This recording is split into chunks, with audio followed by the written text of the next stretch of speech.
자, 여러분, 이어서 우리가 등비수열의 일반항의 특징들에 대해서 살펴보도록 할게요. 자, 여러분들, 등비수열의 일반항을 여러분들이 많이 구해봤죠? 자, 구했던 것을 한번 살펴보면은, 자, 어때요? 등비수열 일반항 구했던 거.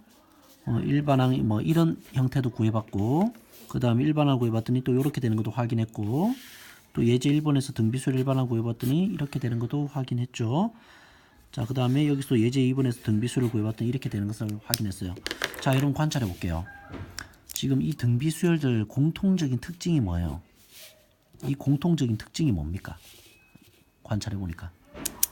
자, 우리가 수열은 자연수를 정의역으로 갖는 함수라고 생각할 수 있다고 그랬죠?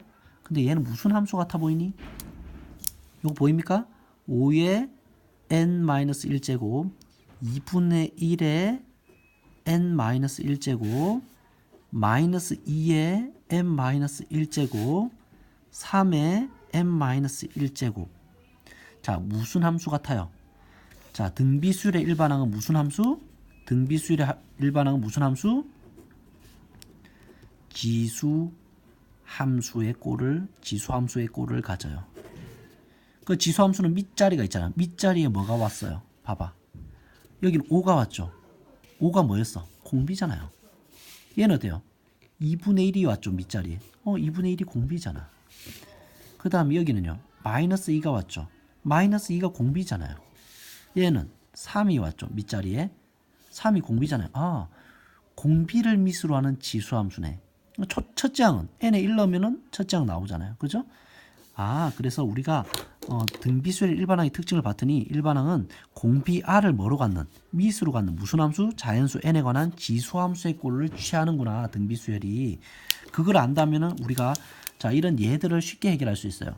다 뭐예요? 지수함수의 형태 맞습니까? 그럼 얘는 다 무슨 수열의 일반항? 등비수열의 일반항이라고 생각하면 되는 거야.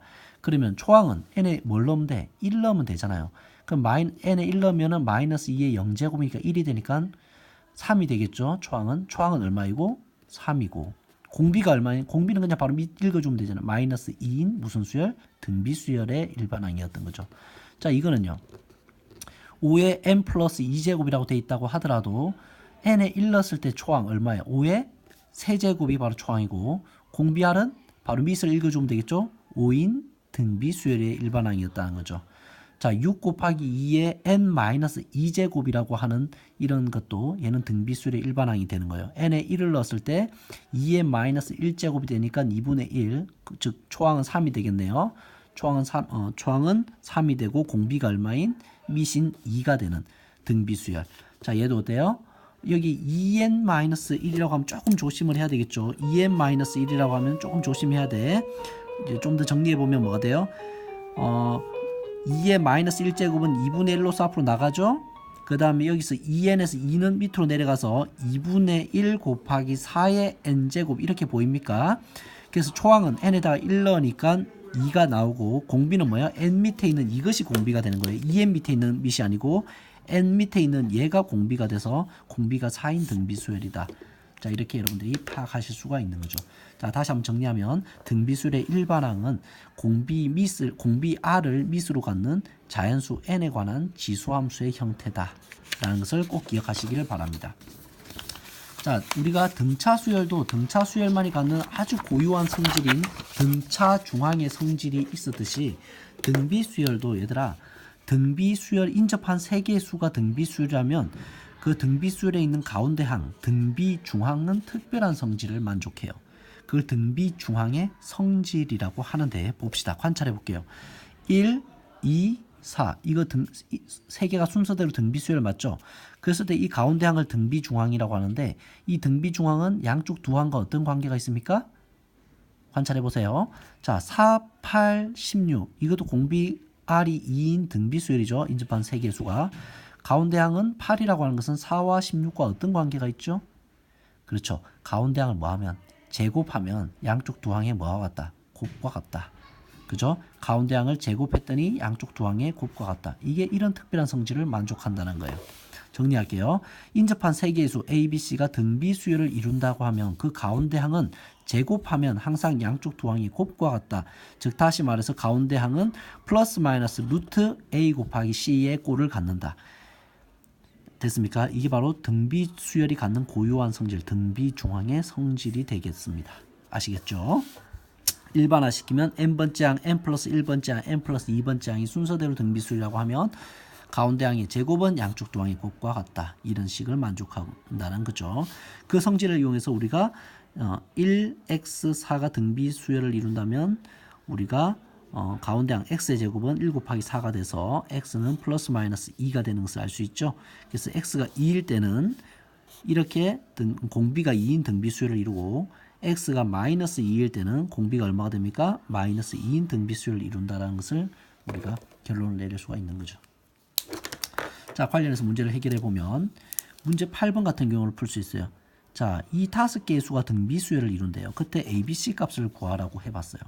자, 그럼 얘가 등비수열을 이룬다고 하면 공비가 R이겠죠? 공비가 R 이렇게 되겠어요. 근데 우리가 바로는 못 구하겠고 우리가 이 홀수항만을 떼서 한번 볼게요. 홀수항만을 떼서 보면 4B 4분의 1은 자, 공비가 얼마예요? R이 두 번 곱했으니까 R제곱이죠. 얘도 R제곱이죠. 그러면 우리가 이 홀수항만도 등비수열을 이루는 거 맞습니까? 등비수열을 이루는 거 맞죠? 그럼 등비중앙의 성질에 의해서 첫 번째 B의 제곱은 바로 4 곱하기 4분의 1 이렇게 되는 거 맞습니까? 그래서 1이 되겠죠. 따라서 B는 뭐가 되겠어요? 플러스 마이너스 1이 되는데 자, 여기서 마이너스 1은 안 되겠죠. 왜냐하면 R제곱이 항상 양수잖아요. 0보다 큰 수가 되기 때문에 4에다가 양수를 곱하면 양수가 되니까 따라서 B는 뭐다? 1이다 라고 결론을 내릴 수가 있는 거죠. 자, 두 번째 그래서 이제 A를 구할게요. 4A B 자리는 1로서 바꿔주면 얘가 등비수열을 이루잖아요. 또 등비수열을 이루기 때문에 등비중앙의 성질에서 A제곱은 4 곱하기 1 해서 4가 되겠죠. 따라서 A는 플러스 마이너스 2가 되겠네요. 여기서는 플러스 2가 돼도 되고 마이너스 2가 돼도 되는 겁니다. 자, 그죠? 자, 그 다음에 디귿.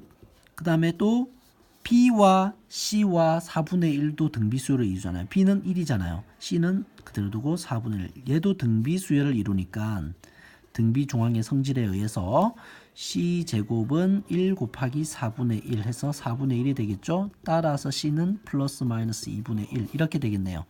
자, 그럼 이제 결론을 내릴게요. A, B, C를 값을 구하여라.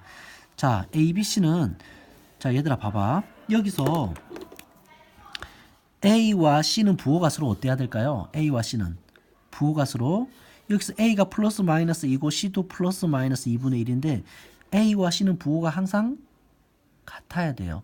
왜냐하면 우리가 A와 C도 공비 R이 몇 번? 두 번 곱해서 R제곱에 의해서 A가 C가 되는 거잖아요. 그죠? 그럼 양수가 곱해지기 때문에 A가 음수면 C도 음수여야 되고 A가 양수면 C도 양수여야 하는 거예요. 그래서 우리가 A, B, C의 순서상을 구한다면 A, B, C의 순서상을 구한다면 자, 뭐는 고정돼 있고 B는 고정돼 있고 하지만 A가 2라고 하면 C는 2분의 1 플러스가 되고 또는 자, 여기서 B는 1로서 고정되어 있는데 A가 마이너스 2라면 C도 마이너스 2분의 1 이렇게 돼야 되는 거예요. 자, 그래서 A, B, C의 순서상을 우리가 이렇게 구할 수가 있습니다. 아시겠죠? 자, 등비수열을 제시하는 방법, 표현하는 방법에 대해서 얘기를 해보도록 하죠. 자, 우리가 등차수열도 제시하는 방법이 있었는데 등비수열도 여기 등비예요. 이거 잘못 썼네요. 등비수열에 제시하는 방법. 자, 정의로서 제시할 수도 있죠. 우리가 다음 주어진 수열이 등비수열이다 이렇게도 얘기할 수 있지만 새로운 항이 그 직전 항이 항상 공비 R을 곱해서 일정한 값을 곱해서 만들어지는 수열이다 라고 해서 정의로서 제시할 수도 있고 인접한 두 항 사이의 B를 항상 어떤 R이라는 값으로서 일정한 값을 갖는다 라고 해서 등비수열의 정의를 이용해서 우리가 소개해 줄 수가 있는 거예요. 또 이거는 뭐예요? 두 번째는 이건 등비중앙의 성질, 즉 가운데 항 인접한 세 개의 수가 있는데 가운데 항을 항상 제곱을 하면 양쪽 두 항의 곱과 같은 성질을 만족하는 수열이다 라고 하면 등비중앙의 성질로서 등비수열을 소개한 거예요. 세 번째, 등비수열이 일반항이 갖는 특징, 즉 밑을 공비 R로 갖는 자연수 N에 관한 지수함수의 꼴, 즉 지수함수의 꼴을 갖는 일반항이 지수함수의 꼴을 갖는 수열이다 라고 하면 등비수열을 소개하는 게 되는 거예요. 알겠습니까? 그래서 여러분들이 문제 상황에서 등비수열을 직접 줄 수도 있지만 정의를 이용하거나 그 다음에 정리를 이용하거나 등비수열의 일반항이 갖는 특징을 이용해서 소개해 줄 수가 있다라는 것을 꼭 기억하시길 바랍니다. 자, 이렇게 해서 우리가 등비수열의 첫 시간을 끝내도록 하고 다음 시간에는 등비수열의 부분학과 관련된 얘기를 해보도록 하겠습니다. 수고하셨습니다.